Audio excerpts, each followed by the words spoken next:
My name is David Klappenberger. I started Klappenberger and Son.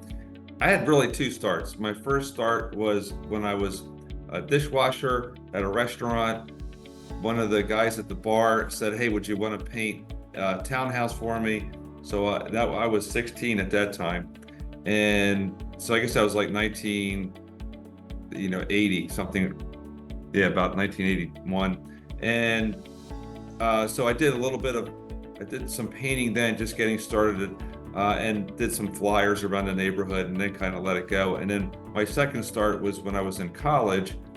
I was bartending at a Red Lobster, and I overheard a regional manager talking about getting some Red Lobsters painted. And believe it or not, with very little experience, I said, I'd be happy to give you an estimate. And I did, and I landed three of those, painted three Red Lobsters inside and out. That was back in 1989, and I graduated college and went straight to painting.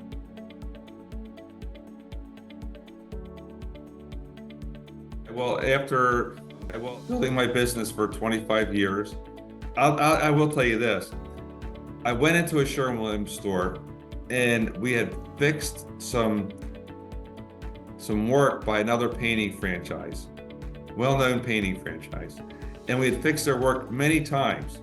And I was complaining or I don't know what I was doing, but I was talking to the lady behind the counter, and I said, I could do a better job than that franchise at training my guys, at having a franchise. And she said, well, why don't you do it? So I did it. Not quite that easy of a story, but that was part of it. To convince my wife, that was another 3 or 4 months. Training videos and everything that I had in my head had to come out and be replicatable and duplicatable. That was my big 2 words that I kept on using. It has to be replicatable and duplicatable, and that's what I tried to create.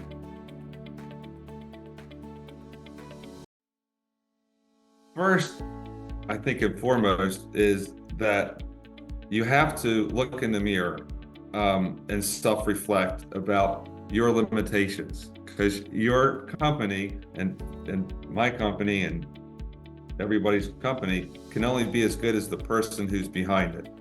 So a lot of people find that very challenging, and you have to just say, what are my weaknesses? Is it leadership? Is it lack of focus? Is it discipline?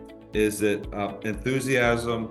And stop pointing the finger at, I got this guy screwed up and that guy screwed up, and this is a bad customer and this is a bad customer, or the economy stinks, or nobody's doing my prices are too high, nobody will hire me. I mean, these are all problems that don't really exist, but it's easier to point the finger than it is to change yourself. So you need to evaluate yourself, and you need to start building skills that will make you a better person.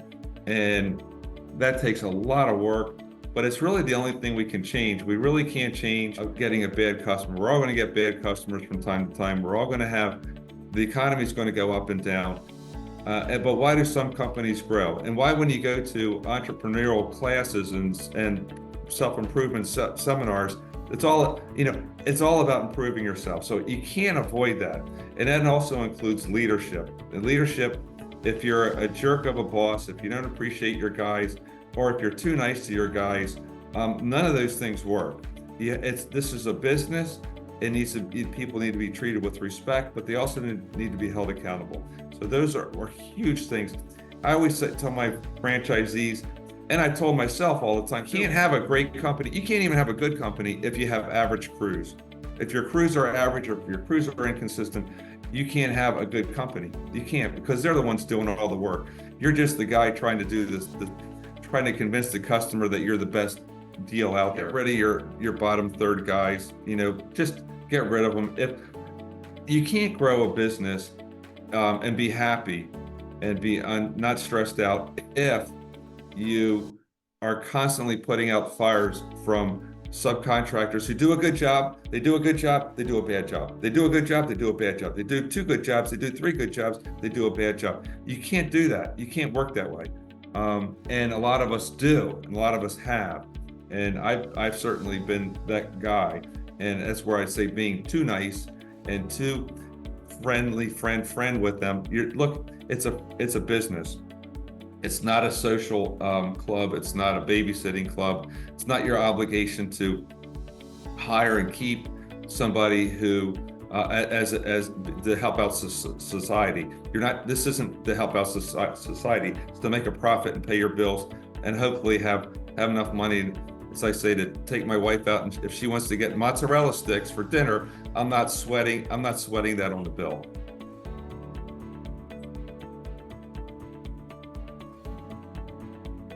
I've worked with.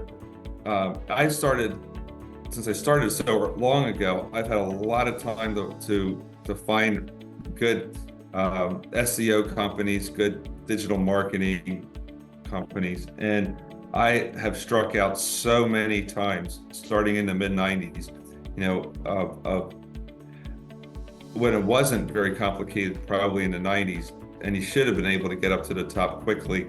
In the '90s, we couldn't get up to the top. And it was the same. The nightmares are always the same. Here's what SEO companies do for you: is they'll say it takes 6 months to a year to see some improvement, and that is largely true, except for when you get to 6 months or a year with a company, you've just invested maybe $20,000-$30,000 with them, and you're still no better off. So you've literally flushed $30,000, $20,000 or $30,000 down the drain. And what happens is another SEO companies, because they're everywhere, these digital marketing companies, they barrage everybody. As they say, everything on your site is wrong and it needs to be redone. And if you redo it with us, we can't promise you instant results, but in the next 6 months to 12 months, you'll really start to see yourself climb again. And so you just start all over. And once again, the toilet gets flushed, or they'll show you, hey, look, people are coming to your website and you're getting more people coming to your website, but who cares? They didn't fill out the contact form. And so we went through literally from like the mid '90s to 2019. I mean, this is like torture of going from one SEO company, digital marketing company, to another for, I don't know how long that is, but it's 25 years? That's a lot of money. It's a lot of wasted time. And in the end, we had to start all over again. Your company has done a fantastic job. You've been very responsive. We've really seen an increase in SEO traffic like never before. One of the things that you guys do is you teach me how to do some of the work instead of paying to have it done, which I like, because that way we can, the goal is to get this thing to work.